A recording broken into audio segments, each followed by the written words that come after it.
പക്ഷേ ഒത്തിരി അമ്മമാരൊക്കെ ശരിക്കും പറഞ്ഞാൽ ഇങ്ങനെ ബ്ലീഡിങ് ഉണ്ട്, അത് നോർമലാണെന്ന് വെച്ചുകൊണ്ടിരിക്കും. പിന്നെ അവർ കൊണ്ട കാണിക്കുമ്പോഴത്തേക്കും ചിലപ്പോൾ ഗർഭാശയ സെർവിക്സ് ഒക്കെ അത് ലേറ്റ് സ്റ്റേജിലാവും. അപ്പം നമുക്ക് ട്രീറ്റ്മെൻറ്റ് ഡിലേ ആവും. സാർ, ഈ ആർത്തവ വിരാമത്തിന് ശേഷമുള്ള ബ്ലീഡിങ് അല്ലെ ഡിസ്ചാർജ് അതൊക്കെ ശ്രദ്ധിക്കേണ്ടതുണ്ടോ? അപ്പം ചിലരൊക്കെ അതങ്ങനെ ഒരു സീരിയസ് ആയിട്ട് കാണാറില്ല.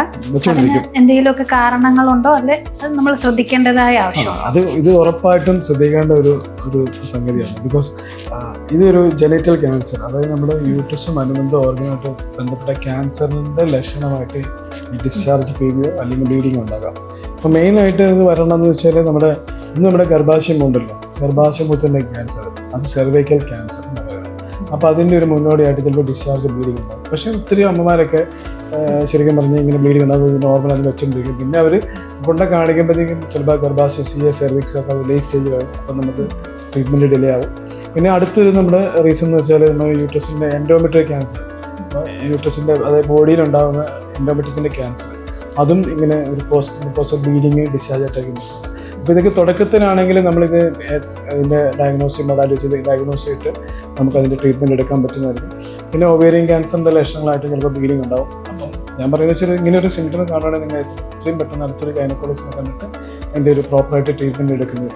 അപ്പം തുടക്കത്തിലൊക്കെ നമ്മൾ ഇങ്ങനെയുള്ള യൂട്രൈൻ ക്യാൻസറോ അല്ലെങ്കിൽ സെർവിക്കൽ ക്യാൻസറൊക്കെ കണ്ടാൽ നമ്മൾ അതിൻ്റെ ഒരു സർജറി എന്ന് വെച്ചാൽ കംപ്ലീറ്റ് ഒരു സ്റ്റേജിങ് ലാപ്രോട്ടമി അല്ലെങ്കിൽ ലാപ്രോസ്കോപ്പിയാണ് പറയുന്നത്. സ്റ്റേജിങ് ലാപ്രോട്ടമി എന്ന് വെച്ചാൽ ഒരു വെർട്ടിക്കൽ ഇൻസിഷൻ ഇടുക, യൂട്രസ് എടുക്കുക, ഓവറി എടുക്കുക, ഫലോപ്പിയൻ ട്യൂബ് എടുക്കുക. പിന്നെ നമ്മുടെ ഈ യൂട്രസിലോട്ടുള്ള ലിംഫ് നോഡ്സ് ഒക്കെ ഡ്രെയിൻ ചെയ്യുന്നത് നമ്മുടെ പെൽവിക് ലിംഫ് നോഡ്സ് ആണ്. അപ്പം ആ കംപ്ലീറ്റ് പെൽവിക് ലിംഫിഡിക്ടമി ചെയ്യുക. പിന്നെ നമ്മൾ തുടക്കത്തിൽ ഇതിൻ്റെ കാരണങ്ങൾ ഒഴിയാൻ വേണ്ടി DNC ഒക്കെ ചെയ്യുമ്പോൾ DNCക്കകത്ത് നോർമൽ ഹിസ്റ്റോളജി ആണെങ്കിൽ നമ്മൾ പാരയോട്ടിക് എടുക്കേണ്ട ആവശ്യമില്ല. പക്ഷേ ചിലപ്പോൾ serous carcinoma, clear cell carcinoma അങ്ങനെയുള്ള ടൈപ്പിലുള്ള ഹിസ്റ്റോളജിയാണ് ഗ്രേഡ് കൂടിയതൊക്കെയാണെന്നുണ്ടെങ്കിൽ നമ്മൾ പാരയോട്ടിക്കും എടുക്കും, പിന്നെ ഈ ഒമൻറ്റും ഒക്കെ എടുക്കും.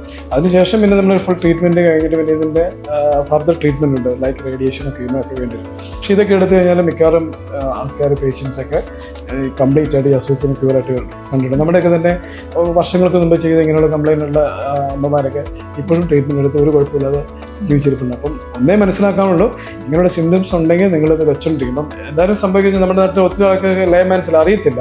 ഇത് ആരെങ്കിലും അവർ വിളിക്കുമ്പോൾ അത് നോർമലായിരിക്കും, അങ്ങനെ ഉണ്ടായിരുന്നു, അങ്ങനെ അങ്ങോട്ട് വെച്ചുകൊണ്ടിരിക്കും. ലേറ്റ് ആയി കഴിയുമ്പോഴത്തേക്കും നമുക്ക് ട്രീറ്റ്മെൻറ്റ് എല്ലാം ഡിലേ ആവും. പിന്നെ ട്രീറ്റ്മെൻറ്റ് എടുക്കുമ്പോൾ അതിനേക്കുള്ള പ്രോബ്ലംസ് ഉണ്ടാകും. ഇത് വേണ്ട രീതിയിൽ ശ്രദ്ധിക്കാമെന്നുള്ളത് മാത്രമേ പറയാനുള്ളൂ.